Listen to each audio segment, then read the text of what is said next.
Hey everyone, welcome back to the channel. Thank you for being here. My name is Andrew, coming to you from the beautiful Carolinas. Today's topic is going to be when you miss what you never had. Think about that for a minute. Everyone, if you like the content, please like, subscribe, and share. So I did this video last year, and I'm going to give it a fresh take because, again, many people have been dropping emails into the channel requesting for this specific video to be redone with a 2023 take, and here we go. Let's see what we do. When you miss what you never had, this means post-narcissistic relationship. It means the relationship is over. Perhaps it ended recently, or perhaps it's been years. And there are times when you will ruminate, times when you will be missing and or longing for what you thought you had, but you never really did have, which was a stable or healthy relationship. Keep in mind that many times people along the healing path, what they do is they think of the good times. They reminisce about the good times they had with the narcissist, or the experiences they had during holidays or events, or the times that were beneficial, let's put it that way. That is one side of the equation. I get it. In every relationship, or most relationships, there are good times. I do understand and respect that. However, if you are in a narcissistic relationship, I can assure you the not so good times did outweigh the good times, because most likely you were being gaslit, or you were walking around on eggshells, or you were working for the narcissist, meaning you were doing things that you never thought you would do, and saying things you never thought you would say, and tolerating poor behaviors from the narcissist. You never thought you would tolerate those things. The reason you did all these things is because you were in the trance-like, zombie-like state, the devaluation stage, or as I call it, the narcissistic fog, where you think everything is just, you think things are going well, when in fact they're not, because you're trying to get back to that euphoric stage. But the point is, people post-narcissistic relationship, many times they are missing what they never had. And what that is affection, adoration, true love, empathy, respect, someone to listen to you. In other words, think about this. Many times in relationships, individuals, they like to be around other individuals. Now, I'm not referring to narcissism. I'm talking about people in general. And some people just like to be around people. They're social people. I get it. I understand that. The narcissist is a social person times 1,000. They need people. They need to take from people. They need to belittle people. They need to start relationships and implode them. They need to go from person to person, place to place, business to business, relationship to relationship, leaving a wake of destruction in their past. That's exactly what they do. So when you are missing what you never really had, it was all the beautiful adjectives I mentioned a moment ago, and so many more. Think about now. Think about the free time that you have. Think about the abundance that is flowing within you. Think about all the ideas and opportunities that are now revealing themselves to you. When you leave the narcissist in the past, what you do after you've healed, or you are well on the healing path, the logical and natural progression to healing is fulfillment. It's abundance. It's when the doors open up for you. It's when you see things glass half full. It's when you understand that there's so much more to life than being abused 365 days a year. That's a fact. That's true. Missing what you never had, that is a tricky subject. It's real, though, because so many people, they're in this boat. They're in this situation that they believe that the narcissist can change. The narcissist can't change. They believe the narcissist misses them. The narcissist just wants to abuse them more and more. They believe that the narcissist is living their best life. Nothing could be further from the truth. Remember when you were in the relationship with the narcissist. And let's zoom in on that for a minute. Were you treated properly day in and day out? Did you experience rage fits? Were you always blamed for things that you did or did not do? Were you abused financially, emotionally, mentally, spiritually, intellectually, perhaps physically? Of course you were. Did you want to stay in that relationship when you were in it? You probably did, because you believed that the narcissist was the cure. You believed that the narcissist was the person that had the answers. You believed that you could not live without the narcissist. The truth is, the narcissist is a toxic individual who wanted to take you down into the quagmire with them, where they vibrate low. That's exactly what they wanted. They wanted to steal your energy, your positivity, your abundance, your growth, your beauty, your empathy, all these things. And they accomplished this for a period of time, which was the length of the relationship. And then let's say you got discarded, or let's say that you're one of the stronger individuals and you ended it yourself, or perhaps you're looking to end it. Well, you understand that this person is a narcissist and they're a toxic individual. And What they only want to do, the only purpose throughout their life, is to go from person to person and relationship to relationship. There's no such thing as stability in a narcissistic relationship. You should know that by now. Point being, when you're missing what you never had, all you're thinking about, and believe me, I was there too. I'm not there. There's no way I'm there now, and my hope is that you're not there either. And if you're not there, please drop comments below, or if you are there and you're trying to get out of it, drop comments below. Share your wisdom with the community. The point being, when you believe that the narcissist is somebody that they're not, which in other words, when you believed in the false narrative of the mask, that set up the whole body of the relationship. It set it up as a one-way relationship that would benefit whom? It would benefit the narcissist to the detriment of you.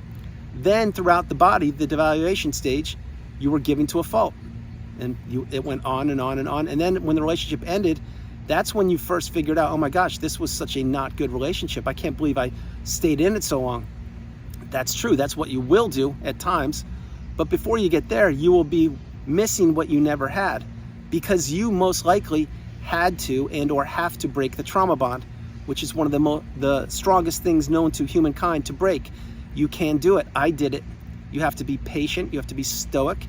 You have to be centered. You have to believe in yourself. You have to have values. You have to get a lot of education and wisdom and couple that with your experience and understand that, in fact, boundaries are imperative. Saying no is necessary. Not being a people pleaser is the path. And that you come first, second, and third is a 100% truth. It's a truism. All of these things I mentioned on the channel are facts. And if you know what I'm talking about, if you've made it through the healing path to the pinnacle of indifference, where you just don't care about the narcissist, you wish them the best of luck, just stay away from me. If you're there, then you're alongside me. That means you've done a mountain of work, and you've processed things, and you've healed, and you've now inserted boundaries into your life. And now people have to jump through hoops to get to you, meaning not in a bad way. It just means you don't offer your empathy to just anybody, including complete strangers. Now what you do is you give of yourself when your cup is full, or when you believe you can do it without to the detriment of yourself. Frequently on the channel, I mention the Friday night phone call at 5 o'clock with the same individual trying to consume your energy. And they call you up and they say, oh, just give me a few minutes of your time. And you stay on the phone for 3 hours. That is an energy vampire. That's a person who doesn't care about you. That's a person that knows that you don't have boundaries. And that's a person that will take as much from you as you allow them to. That was a side note. Missing what you never had. Think about it. Think about all the things that you did when you were in the narcissistic relationship. The events, the parties, the barbecues, the graduations, the ceremonies, everything. Were you a part of those things? Absolutely were you. Was the narcissist? They were there physically, but were they there mentally? Yes, they were. Guess what? They were there in the moment, for the moment, and they didn't look back and say, wow, what a great wedding we had, or wow, what a great birthday you had, or wow, what a great graduation it was. They don't do that. Why? Because the narcissist is a self-fulfilling person. They care about themselves. They don't care about the past one bit. That is one of the reasons why they can move on so quickly after they discard you, because they already have, number one, your supply or your replacement already lined up. That's a fact, whether you know it or not. And keep in mind, the narcissist had many sources of supply throughout the whole relationship when you were in it with them. You just didn't know it because you didn't have the wisdom, because you weren't taught this in school. That's number one. But the next thing is they can move on so quickly because it's the flavor of the month. It's the next new shiny object. It's the next cure for them. That's why they are so callous and careless. That's why they don't care about anybody other than themselves, because they can drop a relationship of years or decades at the drop of a hat. They can end it with a moment's notice. Why? Because they weren't invested the way you were. They never could be invested the way that you were. What they could do is stay in a relationship, continuing to drain your energy as long as it lasted, to the detriment of you, to keep giving themselves supply as long as the money train was rolling, or as long as they watched you shrivel up and deteriorate. Sorry, it's true. This is how they get supply. Keep in mind also, on the channel I mentioned frequently that I believe the narcissist enjoys negative supply better than positive supply. Negative supply is when an empath such as yourself is brought down into the quagmire and perhaps you experienced reactive abuse, or perhaps you stand up for yourself, or you say things that you never thought you would say. When you do that, then you are actually vibrating low with the narcissist, and they know that. And I personally believe they relish that more than positive supply. Example, attending a wedding or attending a ceremony, I said attending, not participating in. But get the point. Missing what you never had. You never had stability. You never had authenticity. You never had time for you. You never had time for you and the narcissist. You never had legitimate time to make goals. What you had was future faking, gaslighting, the silent treatment, the smear campaign, ghosting, one-letter answers on texting, not receiving phone calls, not being accountable, mysterious clouds or bubbles of people popping up in and out of your life that you had no idea who they were. And you would say to the narcissist, hey, who are these people? Oh, they're just high school friends. Really? And you would hear this over and over again, and then you would be trained and groomed to not communicate, not stand up for yourself, because if you did, or if you called the narcissist out, you would experience a rage fit. And then boom, you were taught rather quickly, even though you want to say things, it's better off to not say things. That goes exactly, that's the Narcissist Playbook 101. They teach and groom and train individuals into doing that, into not standing up for themselves. Think about this. When you first met the narcissist and you wanted to go out to lunch or dinner, what did you do? That's right, you probably went to the restaurant you wanted to go to because they threw you a bone. In other words, they let you call the shots. And then what happened the next time? Oh, believe me when I tell you, you went to their restaurant, and virtually every time after that, because the narcissist needs to control where you go, who you're with, what you're doing, how you spend your time, your money, your energy. And heaven forbid you would be sitting on the couch when the narcissist would come home. What would happen then? Whoa, you're not productive, you're not doing anything. Get up.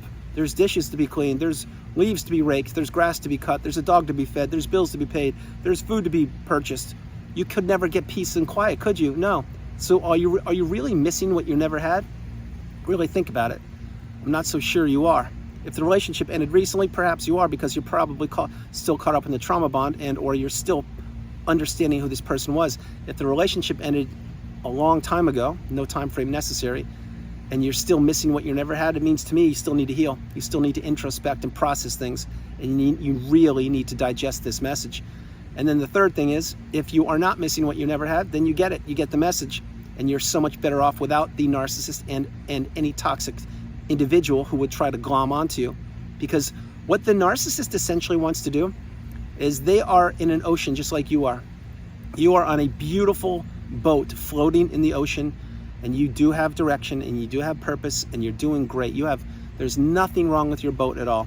And the narcissist has a sinking boat, and they see you from a distance, and they're like, ooh, that's a nice boat, and that boat can float for a long way, and it can take me where I want to go in this ocean. So what do? They go over and try and get close to you, perhaps send out an SOS or whatever they do, or claim they're a victim or that they're being abused, whatever they claim. Next thing you know, they jump onto your boat, and you start steering, and you're like, wow, this is great. Companionship, all right. We're on the same team, this is beautiful. Next thing you know, your boat starts to get holes in it. It starts to rust out, it starts to deteriorate. It slowly is taking on water. What does the narcissist do? That's right, they're now looking on the horizon, looking for another boat, and they see one in the glimmer of the spectacle of the sun shining down on a boat way up in the distance. And what do? They ask you to steer closer to that boat to get help. You steer the boat, you get over closer to that boat. No sooner do you say, hey, can you give me a hand here with my boat? I've got some issues. Then the narcissist jumps off your boat onto the new shiny boat, and they disappear. And they leave you in the middle of the ocean to sink until when? That's right, until you patch up the holes, you do the inner work, you heal, you process childhood wounds, etc., and you become the best version of yourself. That is a great example, a great analogy. Guys, I hope you liked the video. I loved doing it from the beautiful Carolinas. This is Andrew. Namaste. Have a great afternoon. Stay true, stay blessed. Continue to become awakened and aware, and understand that you are the priority. You come first, second, and third. Please get the message. You are abundant. You're beautiful. You're full of energy, positivity, and so much abundance. Leave the narcissist in the past. Try not to think about what you were missing. You're not missing anything. What you're gaining is your life back. What you're gaining is life experiences and building new, stable, and healthy relationships. You are gaining your future. Guys, no matter where you are on the planet, you are not alone. God bless you. I love you. Have a great afternoon, and I'll talk to you tomorrow. All right, bye, guys.